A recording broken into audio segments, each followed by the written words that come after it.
गरीब साध साध सब नेक हैं, आप अपनी ठोरे, जो सतलोक ले जाएंगे वो साधु कोई और है। महबूब मिला पीवो,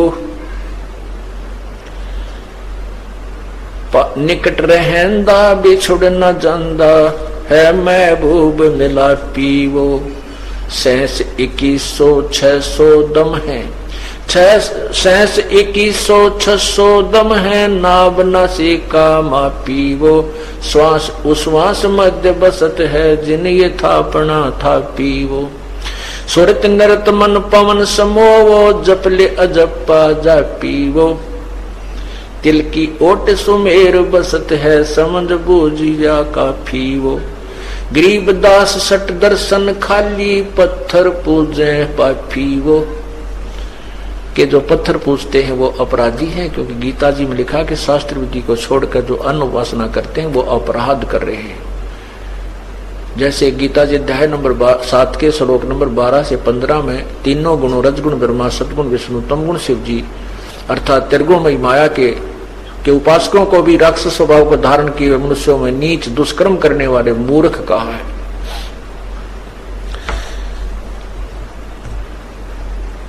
तो क्या बताते हैं, सुरत नर से परख न आवे है। महबूब सरोवाहो,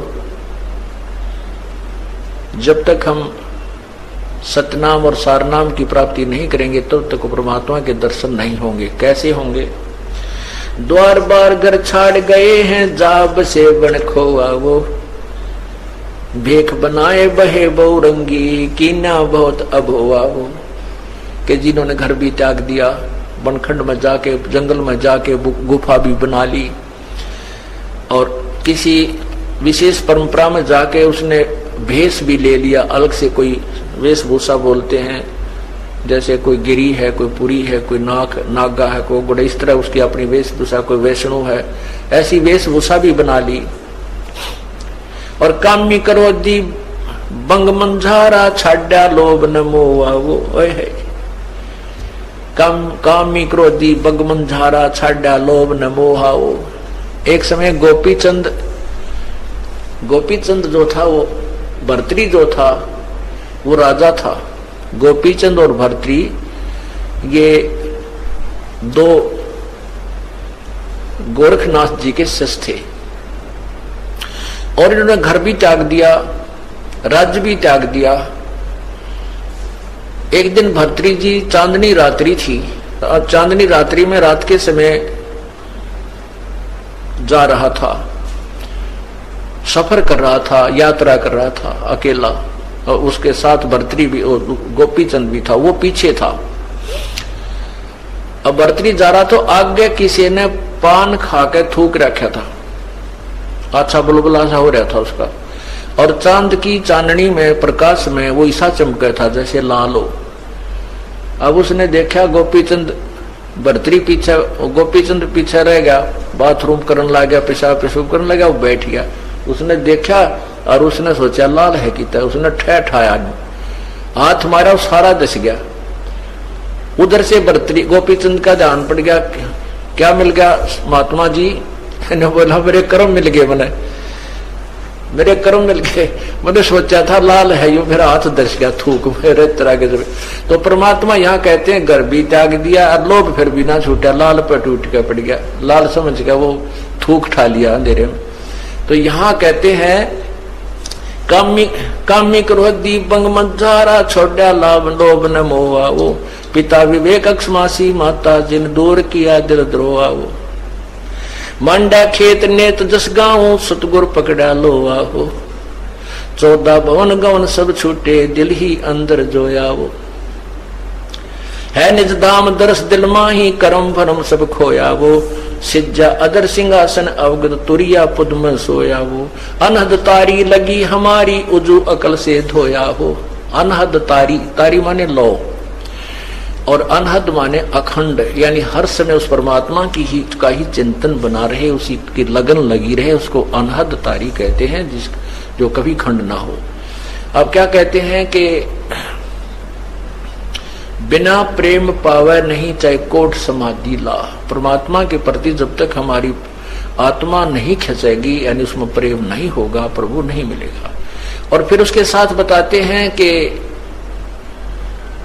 छिन घटे छिन बढ़े, छिन चढ़े छिन उतरे, सो तो प्रेम ने कहावे, और अघट प्रेम पिंजर बसे, प्रेम कहावे सोए। जैसे थोड़ी सी देर में तो भाव बन गया, थोड़ी सी देर में फिर उसे हो गए, कोनी रुचि रही। तो ये कहते हैं अभी सच्चा लगन पूरी प्रेम तेरा, अखंड अनहद तारी नहीं लगी तेरी अभी। छिन चढ़े छिन उतरे, सो तो प्रेम ना कहावे, और अघट प्रेम जो कभी ना घटने वाला, कभी कम न होने वाला जो प्रेम शरीर में बस जाएगा, तो प्रेम कहावे सोई। तो यहां कहते अनहद तारी लगी हमारी, वो जो अकल से थोया वो, सतगुरु दानी मिले बिनानी, बीज अभय पद बोया वो। दिव दृष्टि खुली हमारी, सार शब्द से टोया वो, गरीबदास गायत्री लापी, शीस पीठ जम रोया वो। ओए होए, कहते हैं हमारे जो ज्ञान रूपी अखियां हमें मिल गई, सच्ची लो लगा के भजन किया, और फिर हमारी दिव्य दृष्टि खुली, और सार शब्द से टोया वो गुम हुआ भगवान, वो छुपा हुआ परमात्मा जो सतलोक में विराजमान है, इस सार शब्द से टोया वो। परमात्मा की प्राप्ति होनी है सार शब्द से, और ये सार नाम जो आपको मिलना है, ये तीसरा मंत्र है जो पूर्ण ब्रह्म का है। तो ये 3 मंत्र के जाप से परमात्मा प्राप्ति होती है। दिव्य दृष्टि खुली हमारी, सार शब्द से टोया वो, गरीबदास गायत्री लापी, और शीस पीठ जमरोया हो। ये गायत्री नहीं है जो ओम भूर्भुवः स्वः तत्सवितुर्वरेण्यं भर्गो देवस्य, जो हम भी घोटाला रहे थे, खूब इसका दिन रात जपया करते हैं, लेकिन इसका ये नहीं पता था ये क्या है। ओम तो इसके साथ लगता ही नहीं। ये तो यजुर्वेद के 36वें अध्याय का तीसरा मंत्र है, और एक किसी सदग्रंथ के केवल एक श्लोक का रट्टा लगाने से प्रभु प्राप्ति नहीं होती। वो तो प्रभु के गुणों का ज्ञान होता है, वो कैसा है, क्या करता है। वो जैसे बिजली की महिमा का एक श्लोक बना लिया जाए, मंत्र बना लिया जाए, और उसको रटता रहे, उसी को गाता रहे। और बिजली के प्राप्त करने की, कनेक्शन लेने की विधि का ज्ञान नहीं है, प्रयत्न कर नहीं रहा, तो बिजली के गुणों का लाभ आपको नहीं मिल सकता। बिजली से ना पंखा चले, ना आपकी मकान में उजाला हो, ना वो आटा पीसे, और ना ही आपके ट्यूबवेल को चला सकती। जो गुण तू रोज गाता है, जब तक उसको प्राप्त करने की विधि नहीं प्राप्त करता है, जैसे ये सार नाम जो सतनाम, ये 3 मंत्र का जाप है, ये तो समझो बिजली का कनेक्शन लेना है, और फिर आपको वो लाभ होंगे। और इसके गुण गाएं, जा भूर्भुवः स्वः तत्सवितुर्वरेण्यं भर्गो देवस्य धीमहि धियो यो न प्रचोदयात्। अगर यही करता रहा, ये तो भगवान की महिमा है, इसने 100 बार गा ले, इससे केवल एक ज्ञान यज्ञ का फल मिलेगा, परमात्मा नहीं मिलेगा। यज्ञ का फल है, जैसे परमात्मा की वाणी, चाहे गीता जी की वाणी पढ़ो, चाहे वेदों की पढ़ो, इसके लेवल की जो लाभ है वो मिलेगा। और चाहे गरीबदास साहिब की वाणी पढ़ो, चाहे कबीर साहिब की वाणी पढ़ो, चाहे नानक साहिब की वाणी पढ़ो, ये परमात्मा से परिचित संत या परमात्मा की अपने मुखारविंद से बोली हुई वाणी है। इनसे भी केवल ज्ञान यज्ञ का ही लाभ मिलेगा, परमात्मा मिलेगा इस 3 मंत्र से। ये देखिएगा, यजुर्वेद अध्याय नंबर 36 का मंत्र 3, ये गायत्री मंत्र कहा जाता था। जबकि गायत्री मंत्र वालों को ये नहीं मालूम था, गायत्री मंत्र का डंडोरा पीटने वालों को ये नहीं मालूम था, ये तुम क्या बता रहे हो, ये कहां से प्राग्रहण हुआ, आज तक किसी को पता नहीं था। और ये यजुर्वेद के 36वें अध्याय का तीसरा मंत्र है। ये देखिए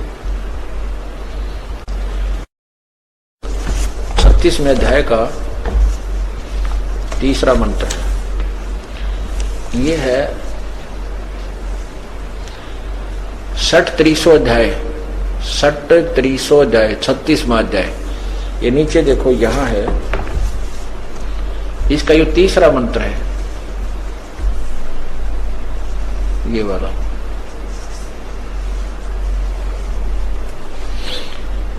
ये तीसरा मंत्र है, इसमें है भूर्भुवः स्वः, भूर्भुवः स्वः तत्सवितुर्वरेण्यं भर्गो देवस्य धीमहि और धियो यो ने प्रचोदयात्, इसमें कहीं भी ओम मंत्र नहीं है। इसके साथ ओम मंत्र लगाना परमात्मा की वाणी के साथ खिलवाड़ करना है, परमात्मा को अल्पज्य सिद्ध करना है। भगवान ने तो केवल इतना ही बोला, और इसमें हम और जोड़ दें कुछ तो वो हमारी अपनी नालायकी और चतुरता है कि हम दूसरों को अपनी सूझबूझ से अट्रैक्शन करने के लिए उनके साथ खिलवाड़ करें, उसे लाभ भी नहीं मिलता। जैसे मोटरसाइकिल या कार के पिस्टन के साथ में कोई नट अलग से वेल्ड करके कोई कहे कि अब ये पिस्टन और ज्यादा अच्छा बन गया है, उसने तो काम बिगाड़ दिया। वो तो कंपनी ने स्पेसिफाइड बना रखा था, उसके साथ खिलवाड़ करना मूर्खता और उसके वर्केबिलिटी पर प्रभाव डालना ही है। तो इसके साथ ओम मंत्र नहीं लगना चाहिए, पूर्ण परमात्मा की महिमा है ये। और ओम है ये ब्रह्म का जाप है। जैसे प्रधानमंत्री के साथ राष्ट्रपति को कहे मुख्यमंत्री साहब जी और फिर उसका नाम ले, वो कितना प्रसन्न होगा। प्रधानमंत्री को मुख्यमंत्री कहकर संबोधित करे तो वो बहुत नाराज होता है, और जो काम करना चाहता भी ना करे, उसको कहे भगा दे यहाँ को, इससे इसको ये नहीं पता मैं मुख्यमंत्री हूं या प्रधानमंत्री हूं। मुख्यमंत्री मेरे सामने करबद्ध होकर खड़े हो जाते हैं। तो इसलिए इन नादानों ने, अनजानों ने ओम शब्द इसके साथ लगा करके भगवान की वाणी का अपमान किया हुआ, इससे कोई लाभ नहीं मिला। तो अब कौन सी गायत्री लापनी हमने? गायत्री का अर्थ होता है परमात्मा को हृदय से, जैसे किसी के इकलौते पुत्र की मौत हो जाती है, किसी की पत्नी की मौत हो जाती है, किसी की पति की मौत हो जाती है, और फिर वो कैसे लाप करता है, ऐसे गायत्री लाप करना होता। परमात्मा को इस कसक से याद करना होता है, जैसे वो उसके वियोग में और रो भी रहा है, उसको याद भी कर रहा है। कहते हैं गरीबदास गायत्री लापी, हमने उस परमात्मा की ऐसे सच्चे दिल से, सच्ची श्रद्धा से भजन किया उस मंत्र का, फिर शीस पीट जम रोया वो, यू काल अपने सर ने पीट पीट कर रोने लगा कि यू तो गया मेरे हाथ तय, हम पार हो गए। तो इस प्रकार हम परमात्मा प्राप्ति करेंगे। बोलो सतगुरुदेव की जय।